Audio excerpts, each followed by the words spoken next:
നമ്മുടെ ഒരുമിച്ചുള്ള ധ്യാനത്തിനായിട്ട് തെരഞ്ഞെടുത്ത വേദഭാഗം വിശുദ്ധ സങ്കീർത്തനത്തിൽ നിന്നാണ്. സങ്കീർത്തനം 92-ന്റെ 12, 13, 14 വാക്യങ്ങളാണ്. 92-ാം സങ്കീർത്തനം 12, 13, 14 വാക്യങ്ങൾ. നീതിമാൻ പന പോലെ തഴയ്ക്കും, ലബാനോനിലെ ദേവദാരു പോലെ വളരും. യഹോവയുടെ ആലയത്തിൽ നടുതലയായവർ നമ്മുടെ ദൈവത്തിന്റെ പ്രാകാരങ്ങളിൽ തഴയ്ക്കും. വാർദ്ധക്യത്തിലും അവർ ഫലം കായ്ച്ചുകൊണ്ടിരിക്കും. അവർ പുഷ്ടി വെച്ചും പച്ച പിടിച്ചും ഇരിക്കും. യഹോവ നേരുള്ളവൻ, അവൻ എന്റെ പാറ, അവനിൽ നീതികേടില്ല എന്ന് കാണിക്കേണ്ടതിന് തന്നെ. ഇന്ന് നമുക്ക് ഒരുമിച്ച് പ്രിയപ്പെട്ട മോൾസിമാമയുടെ 70ാമത് ജന്മദിനത്തോട് ചേർന്ന് അടുത്തു വരുവാൻ ദൈവം കൃപ നൽകി. ഒരായുസിന്റെ നല്ല നിമിഷങ്ങളാണ് 70 വർഷം എന്ന് പറയുന്നത്. 69 വർഷം വലുതല്ലയോ? ആണ്, വലിയ ഇത് തന്നെയാണ്. എന്നാൽ 70 എന്ന് പറയുമ്പോൾ അത് നമ്മൾ കൂടുതൽ വിശേഷാൽ നമ്മൾ ഗൗരവമായി എടുക്കുന്ന ഒരു സെലിബ്രേഷൻ എന്ന നിലയിൽ എടുക്കുന്ന ചില വർഷമാണ് 70 എന്ന് പറയുന്നത്. വേദപുസ്തകത്തിൽ പല ഇടങ്ങളിൽ ഉപയോഗിച്ചിട്ടുണ്ട്. നോഹയുടെ കാലത്ത് വെള്ളപ്പൊക്കത്തിന് ശേഷം പറയുന്ന രാജ്യങ്ങളുടെ എണ്ണം എന്ന് പറയുന്നത് 70 ആണെന്ന് ഉൽപ്പത്തി പുസ്തകം 10-ാം അധ്യായത്തിൽ നമ്മൾ അവിടെ കാണുന്നുണ്ട്. അതൊരു 70-ന്റെ കണക്കാണ്. മറ്റൊന്ന്, മോശ എൽഡേഴ്സിനെ നിയമിക്കുമ്പോൾ എന്ത് ചെയ്തു? എത്ര പേരെയാ നിയമിച്ചത്? 70 പേരെ നിയമിച്ചത്. പുറപ്പാട് പുസ്തകം 24-ാം അധ്യായം അതിൽ നമുക്ക് 1 മുതൽ താഴോട്ട് 9-ാമത്തെ വാക്യത്തിലൊക്കെ നമുക്കത് കാണാനായിട്ട് സാധിക്കുന്നുണ്ട്. യെരമ്യാവിന്റെ പുസ്തകത്തിൽ നമ്മൾ ഇസ്രായേൽ മക്കൾ എക്സൈലിലേക്ക് പോകുമ്പോൾ അത് 70 വർഷത്തെ ചരിത്രത്തെയൊക്കെ നമുക്കവിടെ കാണാനായിട്ട് സാധിക്കുന്നുണ്ട്. മറ്റൊരു സംഭവം എന്ന് പറയുന്നത് 70 ആഴ്ചയിലെ പ്രവചനത്തെ പറ്റി ദാനിയേൽ പ്രവാചകന്റെ പുസ്തകം 9-ാം അധ്യായത്തില് നമുക്ക് കാണാനായിട്ട് സാധിക്കുന്നുണ്ട്. ഇന്ന് നമ്മള് ഏവൻഗേലിയനായി വിശുദ്ധ ആലയത്തിൽ വായിച്ച വിശുദ്ധ ലൂക്കോസിന്റെ സുവിശേഷത്തിൽ നമ്മൾ കാണുന്നു എത്ര പേരെ അയച്ചത്? 70 പേരെ അയച്ചത് ഒക്കെ നമുക്ക് കാണാനായിട്ട് സാധിക്കും. അതുകൊണ്ട് ജീവിതത്തിൽ 70 എന്ന് പറയുന്നത് വളരെ പ്രധാനപ്പെട്ട ഒരു കാര്യം തന്നെയാണ്. ഈ ലൈഫ് ബിഗിൻസ് അറ്റ് 40 എന്നോ മറ്റൊരു ചൊല്ല് പണ്ടുണ്ടെന്ന് തോന്നുന്നു. അപ്പോ ഞാൻ പറയും ലൈഫ് ബിഗിൻസ് അറ്റ് 70. 70-ൽ വീണ്ടും ജീവിതം ആരംഭിക്കുകയാണ്. ഈ നമ്മൾ വിചാരിക്കരുത്, നമ്മള് ഈ വേദപുസ്തകത്തില് സങ്കീർത്തനത്തിൽ പറയുന്നു 70 സംവത്സരം ഏറെയായ 80 സംവത്സരം, അതിന്റെ പ്രതാപം പ്രയാസവും ദുഃഖവും അത്രേ. അത് ഒരു കോമൺ ആയിട്ട് പറയുന്ന കാര്യം. എന്നാൽ അത് അത്രേ ഉള്ളൂ എന്നല്ല പറയാനായിട്ട് ശ്രമിക്കുന്നത്. അത് എഴുതിയ സങ്കീർത്തനക്കാരൻ എത്ര വർഷം ജീവിച്ചു? 120 വർഷം ജീവിച്ചു. അപ്പം ഈ നമ്മൾ അങ്ങനെ ഒന്നും വിചാരിക്കേണ്ട 70 വർഷമായി ഇനിയും ഇല്ല എന്നൊന്നുമല്ല. 120 വർഷം ജീവിക്കാൻ ദൈവം ഒരു ആയുസ് തന്നിട്ടുണ്ട്. അത് നഷ്ടപ്പെടുത്തരുത്. ഇപ്പോഴേ വിചാരിക്കരുത് 70 വർഷമൊക്കെ ആയി ഇനിയൊക്കെ തീർന്നെന്നൊക്കെ വിചാരിച്ചു പോയാൽ നമ്മുടെ എനർജിയൊക്കെ കുറഞ്ഞു. അതുകൊണ്ട് ഇപ്പൊ അങ്ങനൊന്നും വിചാരിക്കേണ്ട കാര്യമില്ല. ഇനിയൊരു 120 വർഷം എടുക്കാനായിട്ട് 50 വർഷം കൂടെ ബാക്കിയുണ്ട്. വലിയ ജീവിതമൊക്കെ കിടക്കുകയാണ്. അപ്പോൾ ഒട്ടും ജീവിതത്തിൽ പ്രതീക്ഷയോടെ മുൻപോട്ട് പോകാനായിട്ട് കഴിയണം. നമുക്ക് ഒത്തിരി കാര്യങ്ങൾ ചെയ്യാനുണ്ട് എന്നതാണ്. ഓരോ സെലിബ്രേഷന്റെയും ഒരു അൾട്ടിമേറ്റ് എയിം എന്ന് പറയുന്ന അതാണ് ഏറ്റവും പ്രധാനമായി. ഇനി എനിക്ക് ഒത്തിരി കാര്യങ്ങൾ ചെയ്യാനുണ്ടെന്ന് എന്നെ ഓർമ്മിപ്പിക്കുകയാണ്. ഈ റിട്ടയർമെന്റ് എന്നുള്ള പദത്തെ കുറിച്ച് നമ്മൾ പറയുമ്പോൾ, റിട്ടയർമെന്റ് എന്നൊക്കെ നമ്മൾ കേൾക്കുമ്പോൾ അങ്ങ് പോയിരിക്കാനെന്നൊക്കെയുള്ള എല്ലാ ജോലിയൊക്കെ തീർന്ന് ഇനി വീട്ടിലിരിക്കാനുള്ള സമയം എന്നൊക്കെയാണ് പലപ്പോഴും ഈ റിട്ടയർമെന്റിലേക്കൊക്കെ പ്രവേശിക്കുമ്പോൾ പല ആളുകളുടെയും ഒരു ഒരു ഒരു ചിന്ത എന്ന് പറയുന്നത്. എന്നാൽ അങ്ങനെയല്ല. ആ വാക്കിന് വളരെ വിശാലമായ ഒരു അർത്ഥമാണുള്ളത്. റിട്ടയർമെന്റ് എന്ന് പറഞ്ഞാൽ എന്താ അർത്ഥം? റീടയർമെന്റ് റീടയർ ചെയ്യുകയാണ്. വീണ്ടും റീടയർ ചെയ്യുക. ഇതുവരെ ഓടിയ ടയർ അല്പം തേഞ്ഞിട്ടുണ്ട്, എന്നാൽ റിട്ടയറോടുകൂടെ പുതിയൊരു ടയറിലേക്കാണ് വരുന്നത്. റീടയർ ചെയ്യുകയാണ്, പുതിയ ടയറിലേക്ക് വരിക. അപ്പം പുതിയ ടയറിന് ഓടാൻ ഒത്തിരി ഉണ്ട്. അപ്പം അത് അവിടെ കൊണ്ട് അവസാനിക്കുകയല്ല. അപ്പം 70 വർഷം എന്ന് പറയുന്നത്, അല്ലെങ്കിൽ ജീവിതത്തിന്റെ ഒരു അടുത്തൊരു സ്റ്റെപ്പ് ബിഗിൻ ചെയ്യുന്ന, ഒത്തിരി സാധ്യതകൾ ആരംഭിക്കുന്ന ഒരു സമയമാണ് എന്നതാണ് നമ്മളെ ഓർമ്മിപ്പിക്കുന്നത് എന്നത് മാത്രമാണ് എനിക്ക് പറയാനായിട്ടുള്ളത്. 77 എന്ന് പറയുന്നത് ഒരു പൂർണ്ണതയുടെ അടയാളമായിട്ടാണ് കാണുന്നത്. അതിന്റെ കൂട്ടത്തിൽ ദൈവത്തിന്റെ വിശ്വസ്തതയുടെ കൽപ്പനയുടെ എണ്ണം എത്ര? 10, അല്ലയോ? ആ 10 കൂടെ ചേരും. അപ്പൊ ആ ദൈവത്തിന്റെ വിശ്വസ്തതയും ഈ പൂർണ്ണതയും കൂടെ ചേർന്ന് ഒരു വലിയ പൂർണ്ണതയുടെ അനുഭവത്തിലേക്കാണ്. അതുകൊണ്ട് പിന്നെ ഈ 70നെ കുറിച്ച് പറയുമ്പോൾ കർത്താവ് ക്ഷമിക്കാൻ പറഞ്ഞത് ഒത്തിരി കാര്യങ്ങളുണ്ട്. എല്ലാം ഒന്നും ഞാൻ സൂചിപ്പിച്ചില്ല എന്ന് മാത്രം. അപ്പൊ 70 തൊട്ടൊക്കെ ക്ഷമിക്കാനായിട്ടൊക്കെ പറയും. അപ്പോ ഈ 70 എന്ന് പറയുന്നത് ജീവിതത്തിന്റെ ഒരു പൂർണ്ണതയുടെ അടയാളമാണ്. ഇനി ഒത്തിരി കാര്യങ്ങൾ ഇനിയും ചെയ്യാനായിട്ടുണ്ട് എന്നതാണ് നമ്മളെ പഠിപ്പിക്കുന്നത്. ഒരു അപ്പനും അമ്മയും ഒക്കെ വാർദ്ധക്യത്തിൽ നമുക്കുണ്ട് എന്ന് പറയുന്നത് ഒരു വലിയ ഭാഗ്യമാണ്. മക്കളെ സംബന്ധിച്ചും കൊച്ചുമക്കളെയൊക്കെ സംബന്ധിച്ചും അതൊരു വലിയ ഭാഗ്യമാണ്. അവരുടെ അനുഭവങ്ങൾ, അവരുടെ പ്രാർത്ഥനകളും ഒക്കെ ജീവിതത്തിന് ഒത്തിരി പ്രതീക്ഷ പകരുന്ന ജീവിത അനുഭവങ്ങളാണ് എന്ന് മാത്രം സൂചിപ്പിച്ചുകൊണ്ട് ഞാൻ ഇന്ന് വായിച്ച വേദഭാഗത്തിന്റെ ചില കാര്യങ്ങൾ കൂടെ പറഞ്ഞ് എൻ്റെ വാക്കുകളെ അവസാനിപ്പിക്കണമെന്നാണ് ഞാൻ ആഗ്രഹിക്കുന്നത്. ഇവിടെ 92-ാമത്തെ സങ്കീർത്തനം ഒരു സ്തോത്ര സങ്കീർത്തനമാണ്. അത് നമ്മുടെ ആരാധനകളിലും ഒക്കെ ആ സങ്കീർത്തനം ഉപയോഗിക്കുന്നുണ്ട്. യഹോവയ്ക്ക് സ്തോത്രം ചെയ്യുന്നതും അത്യുന്നതനായുള്ളവയെ നിന്റെ നാമത്തെ കീർത്തിക്കുന്നതും ഒക്കെ ജീവിതത്തിന്റെ വലിയ ഭാഗ്യമാണ്. ഇന്ന് നമ്മൾ സങ്കീർത്തനത്തിൽ വായിച്ച സമയത്ത് വായിച്ച ഒരു വാക്യം പ്രിയപ്പെട്ട മോൻസിമാമയെ സംബന്ധിച്ചിടത്തോളം വളരെ അർത്ഥവത്തായ ചില കാര്യങ്ങൾ കഴിഞ്ഞ വർഷത്തെ ജീവിത അനുഭവത്തോട് ചേർത്ത് വെക്കാൻ പറ്റിയ ചില കാര്യങ്ങളൊക്കെ ഉണ്ടായിരുന്നു.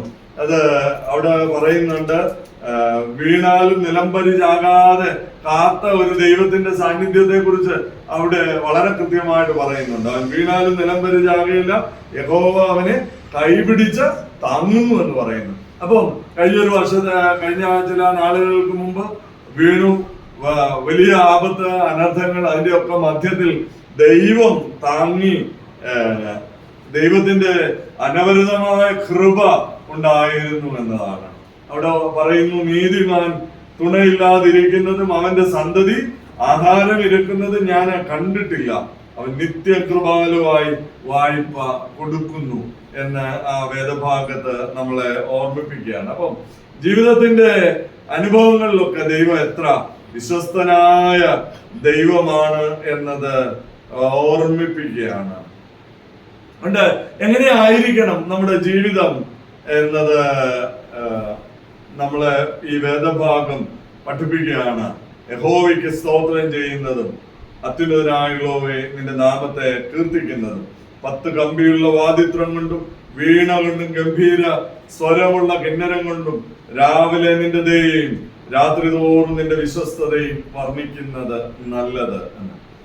അതുകൊണ്ട് ഒന്നാമത് എനിക്ക് ഓർമ്മിപ്പിക്കാനായിട്ടുള്ളത്, നമ്മുടെ ജീവിതം എന്ന് പറയുന്നത് വിശ്വാസത്തിന്റെയും സത്യത്തിന്റെയും ജീവിതമാണ്.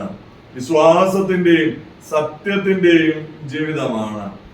ഇവിടെ ഈ വേദഭാഗത്ത് നമ്മളോട് പറയുകയാണ്, അതിന്റെ 12-ാമത്തെ വാക്യം, നീതിമാൻ പന പോലെ തഴയ്ക്കും, ലബാനോനിലെ ദേവദാരു പോലെ വളരും.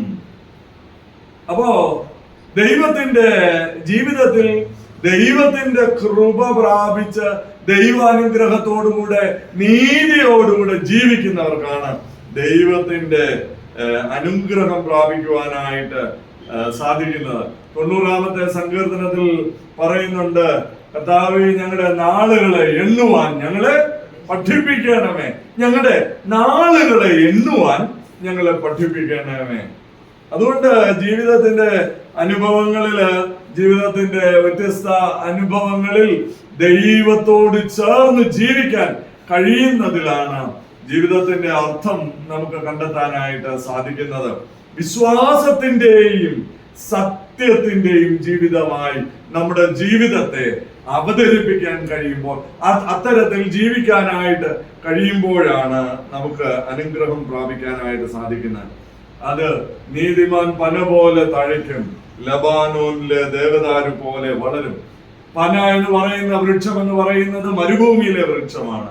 ആ മരുഭൂമിയിലെ വൃക്ഷത്തിന്റെ പ്രത്യേകത, അവിടെ വെള്ളത്തിന്റെ ക്ഷാമമുണ്ട്, പ്രതികൂലങ്ങൾ ഒത്തിരിയുണ്ട്, മറ്റു ബുദ്ധിമുട്ടുകളൊക്കെ ഉണ്ട്.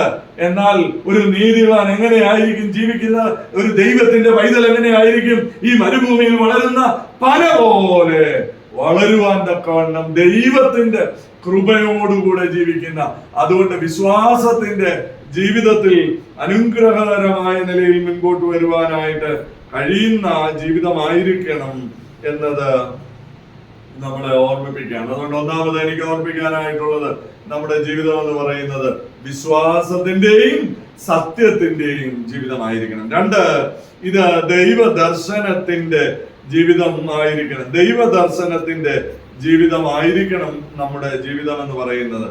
അതിന്റെ ഈ സങ്കീർത്തനത്തിന്റെ 13-ാമത്തെ വാക്യം ഒന്ന് വായിക്കാമോ? 13-ാമത്തെ വാക്യം. 92-ന്റെ യഹോവയുടെ ആലയത്തിൽ നടുതലയായവർ തഴയ്ക്കും. ദൈവത്തിന്റെ ആലയത്തിൽ നടുതലയായവർ, ദൈവദർശനത്തിന്റെ അനുഭവത്തിൽ ജീവിക്കുന്നവർക്കാണ് അനുഗ്രഹം പ്രാപിക്കാനായിട്ട് സാധിക്കുന്നത്. എവിടെയാ അവർ ജീവിക്കുന്നത്? യഹോവയുടെ ആലയത്തിലാണ്. യഹോവയുടെ ആലയത്തിൽ നമ്മള് 73-ാമത്തെ സങ്കീർത്തനം നമ്മൾ വായിക്കുമ്പോൾ നമ്മൾ കാണുന്ന ഒരു കാര്യമുണ്ട്. ആസാഫ് വളരെ ദുഃഖിതനായി, വേദനിച്ച്, സങ്കടത്തോടെ, നെടുവീർപ്പോടുകൂടെ ജീവിക്കുമ്പോ അവിടെ ആസാഫ് ചെയ്ത ഒരു കാര്യമുണ്ട്. അങ്ങനെ നെടുവീർപ്പിട്ട് സങ്കടത്തോടെ ഇരിക്കുമ്പോൾ എന്ത് ചെയ്തെന്നാണ് അവിടെ പറയുന്നത്? ഒടുവിൽ ഞാൻ ആലയത്തിലേക്ക് ചെന്നു. ആലയത്തിലേക്ക് ചെന്നിട്ടാണ് പറയുന്നത്, ഇവരുടെ അന്തം എന്താകുമെന്ന് ഞാൻ വിചാരിക്കുകയാണ്. അതുകൊണ്ട് ദൈവദർശനത്തിന്റെ അനുഭവത്തിലുള്ള ജീവിതമായിരിക്കണം. കഴിഞ്ഞ 70 വർഷക്കാലം അങ്ങനെ ജീവിച്ചു എന്ന് സാക്ഷ്യമാണ് ഇപ്പോൾ മോൻസിമാമ പറയാനായിട്ട് ശ്രമിച്ചത്. കഴിഞ്ഞ നാളുകളിൽ ദൈവം നടത്തിയ വിധങ്ങളെ കുറിച്ചാണ് പറഞ്ഞത്. അതുകൊണ്ട് ഇതെല്ലാം നമ്മുടെ ജീവിതത്തിന്റെ ഒരു അനുഭവമായിട്ട് തീരാനായിട്ട് സാധിക്കണം. അതുകൊണ്ട് ദേവാലയവുമായി ബന്ധപ്പെട്ട് ജീവിക്കാനായിട്ട് സാധിക്കണം. നമ്മുടെ ഒരു ഈസ്റ്റേൺ പാരമ്പര്യത്തിൽ എപ്പോഴും ഈ ദേവാലയവുമായി റിലേറ്റ് ചെയ്താണ് എല്ലാ കാര്യങ്ങളും ചെയ്യുന്നത്. എല്ലാ കാര്യങ്ങളും നമ്മള് ആദ്യമേ ഒരു കുഞ്ഞ് ജനിച്ചു കഴിഞ്ഞാൽ ഉടനെ തന്നെ എന്താണ്, ദേവാലയത്തിൽ കൊണ്ടുവന്ന് മാമോദീസ മുക്കുകയാണ്. ദേവാലയവുമായുള്ള ബന്ധം അവിടെ ആരംഭിക്കുകയാണ്. ശരിക്കും അതിനു മുമ്പ് ഒരപ്പനെയും അമ്മയും വിശുദ്ധ വിവാഹത്തിലൂടെ ഒരുമിപ്പിക്കുന്നത് മുതൽ അവിടെ തുടങ്ങണം. അല്ലാതെ കുഞ്ഞിന്റെ മുതലല്ലല്ലോ. പരിശുദ്ധ മദ്ബഹായുടെ മുൻപിലാണ് ഒരുമിപ്പിക്കുന്നത്. ഈ ഏതൊരു വിവാഹവും, അത് സിവിൽ മാരേജ് ചെയ്താലും അല്ലെങ്കിലും ദൈവത്തിന്റെ സന്നിധിയിൽ കൂട്ടിച്ചേർക്കുന്ന ഇടമാണ്. അവിടെ മുതലാണ് ദൈവത്തിന്റെ കൃപ വ്യാപരിക്കുന്നതിന്റെ അടയാളമായിട്ടാണ്. അതുകൊണ്ട് ഈ ജീവിതത്തിൽ എല്ലാം തുടങ്ങുന്നതും അവസാനിക്കുന്നതും എല്ലാം ദേവാലയവുമായി ചേർന്നുകൊണ്ടാണ്. പിന്നീട് മാമോദീസ കഴിഞ്ഞു, ദേവാലയത്തിൽ വളരുന്നു, വീണ്ടും കല്യാണം കഴിക്കുന്നു, അവസാനം മണ്ണിൽ ചേർക്കപ്പെടുന്നതും എവിടെയാണ്? ദേവാലയത്തിന്റെ ചേർന്നാണ്. അപ്പൊ ഇതെല്ലാം ദേവാലയവുമായി ബന്ധപ്പെട്ടാണ്. ആലയത്തിൽ നടുതലയായവർ നമ്മുടെ ദൈവത്തിന്റെ പ്രാകാരങ്ങളിൽ തഴയ്ക്കും എന്നത്. മൂന്നാമതായിട്ട് ഇവിടെ പറയുകയാണ്, നമ്മളെ ഫലം കായ്ക്കാനായിട്ടാണ് വിളിച്ചുകൊണ്ട് ഇരിക്കുന്നത്. വാർദ്ധക്യത്തിലും അവർ ഫലം കായ്ച്ചുകൊണ്ടിരിക്കും. അവർ വാർദ്ധക്യത്തിലും ഫലം കായ്ച്ചുകൊണ്ടിരിക്കും. അപ്പോ ഈ ഏത് പ്രായത്തിലും നമുക്ക് ഫലം കായ്ക്കാനുള്ള സാധ്യതയുണ്ട്. ഇന്ന് നമ്മുടെ ഭരിക്കുന്ന കേരളത്തിന്റെ മുഖ്യമന്ത്രിക്ക് വയസ്സ് എത്ര ഉണ്ട്? 80 ഉണ്ട്. പ്രധാനമന്ത്രിക്ക് 75 എങ്ങാണ്ടുണ്ട് ഇല്ലയോ?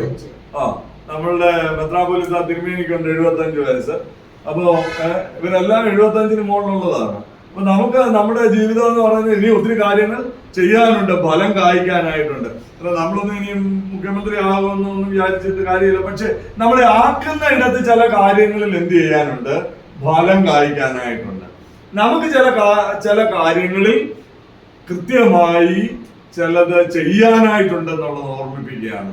അത് ചിലപ്പോൾ നമ്മുടെ കുഞ്ഞുങ്ങൾക്ക് വേണ്ടി പ്രാർത്ഥിക്കുന്നതിനായിരിക്കാം, അല്ലെങ്കിൽ നമ്മുടെ ഇടവകയ്ക്ക് വേണ്ടി പ്രാർത്ഥിക്കുന്നതിനായിട്ടായിരിക്കാം, അതല്ലെങ്കിൽ മറ്റ് തലങ്ങളിൽ സപ്പോർട്ട് ചെയ്യുന്നതിനായിട്ടായിരിക്കാം, ഭൗതികമായ ചില പരിചയങ്ങൾ പങ്കിടുന്നതിനായിട്ടായിരിക്കാം. അങ്ങനെ എല്ലാ കാര്യത്തിനകത്തും ഒത്തിരി സാധ്യതകൾ നിൽക്കുന്നുണ്ട്.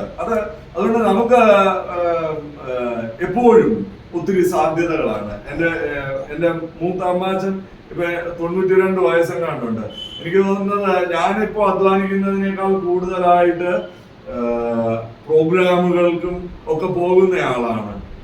എനിക്ക് തോന്നുന്നത് രാവിലെ ഈ 93-ാമത്തെ വയസ്സിലും ബുക്കുകൾ പബ്ലിഷ് ചെയ്തുകൊണ്ടിരിക്കുക. അപ്പൊ ഞാൻ പറഞ്ഞ ഒത്തിരി സാധ്യതകളുണ്ട്. നമുക്ക് ലഭിച്ചിരിക്കുന്ന സാധ്യതകളെ അത് പ്രയോജനപ്പെടുത്താനായിട്ട് കഴിഞ്ഞ ഫലം പുറപ്പെടുവിക്കാനായിട്ട് സാധിക്കും. അതുകൊണ്ട് നമുക്ക് എല്ലാം തീർന്നു എന്നതല്ല, മറിച്ച് ഇനി ഒത്തിരി കാര്യങ്ങൾ ചെയ്യാനുണ്ട് എന്നതാണ് നമ്മളെ പഠിപ്പിക്കുന്നത്. അതുകൊണ്ട് ഇവിടെ പറയുകയാണ്, വാർദ്ധക്യത്തിലും അവർ ഫലം കായ്ച്ചുകൊണ്ടേയിരിക്കും.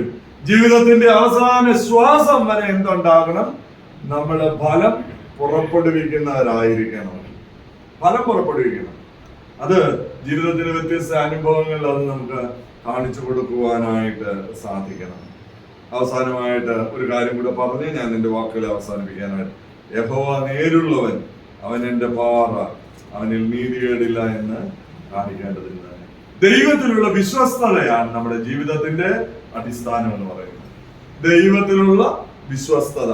അവിടെ പറയുന്നു, യഹോവ നേരുള്ളവൻ, അവൻ എന്റെ പാറ, അവനിൽ നീതികേടില്ല എന്ന് കാണിക്കേണ്ടതിന് തന്നെ. അവരുടെ ജീവിതത്തിൽ ദൈവത്തിന്റെ വിശ്വസ്തതയിൽ ജീവിക്കുക എന്നതാണ് ഏറ്റവും വലിയ അടിസ്ഥാനം എന്ന് പറയുന്നത്. നമുക്കൊന്നും കഴിവില്ല.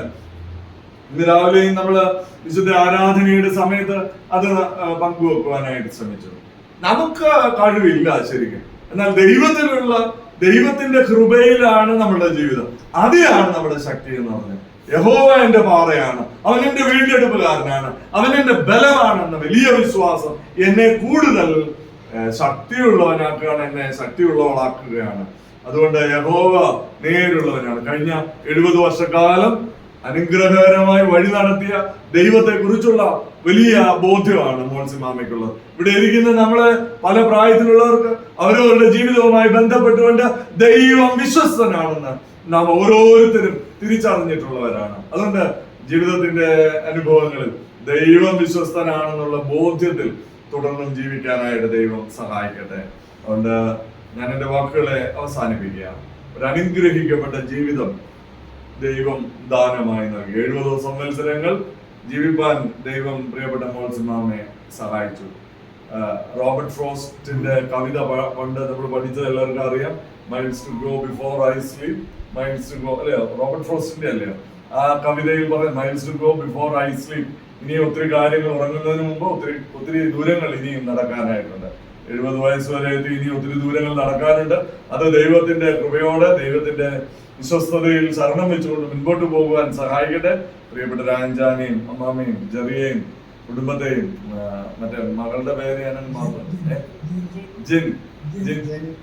ജെനിയെയും കുടുംബത്തെയും ഒക്കെ ദൈവം ബലപ്പെടുത്തട്ടെ എന്ന് പ്രാർത്ഥിക്കുന്നു. അവർ വരണമെന്ന് ആഗ്രഹിച്ചു, എന്നാൽ പനിയായത് കാരണം വരാൻ സാധിച്ചില്ല എന്ന് മനസ്സിലാക്കുന്നു. ആ കുടുംബത്തെയും പ്രത്യേകമായി ഓർത്ത് പ്രാർത്ഥിക്കുന്നു. ദൈവത്തിന്റെ അനവരതമായ കൃപയും കാവലും ഒക്കെ ഉണ്ടായിരിക്കട്ടെ എന്ന് പ്രാർത്ഥിക്കുന്നു. ഇവിടെ കൂടി വന്നിരിക്കുന്ന എല്ലാവരുടെയും പേരിൽ ഒരിക്കൽ കൂടെ ആശംസകൾ നേരുന്നു. അതുകൊണ്ട് ദൈവകൃപയിൽ നമ്മുടെ ജീവിതങ്ങളെ കെട്ടുപണി ചെയ്യുവാൻ ദൈവം സഹായിക്കട്ടെ. എല്ലാ നന്മകളാലും വഴി നടത്തട്ടെ. ദൈവത്തിന്റെ കൃപ കൂടെ ഇരിക്കട്ടെ.